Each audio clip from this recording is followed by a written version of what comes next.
comedy, action, and even love stories in between, centered on Tanggol. This program continues to achieve the highest record-breaking television rating. Still the undisputed most popular television program, primetime drama. Congratulations to FPJ's Batang Quiapo. Presenting the trophy for the Guillermo Foundation are Mr. Nelson Miller and Mrs. Carlota Miller. And offering the lei is Mayor Marcos Mamay of Nunungan, Lanao del Norte.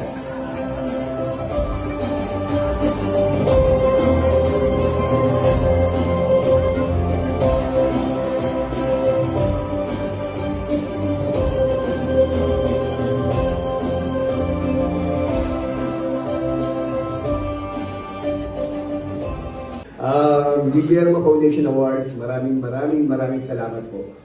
Alam nyo, ang lahat ng mga sugat, pasak, sakit ng katawan, puyat, lahat ng hirap po talaga pinagdadaanan namin para sa show na to sa Batang Quiapo.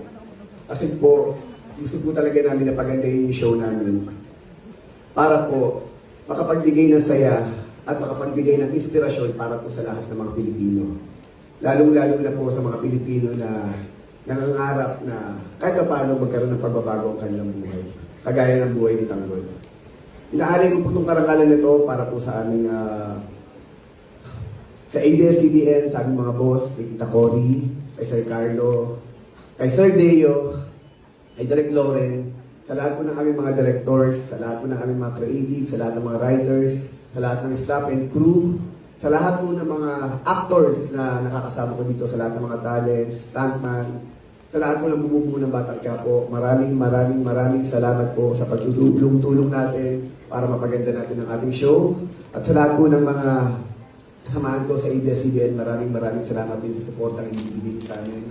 At syempre po, maraming salamat po sa aking pamilya, kay Julia, sa aking Lola.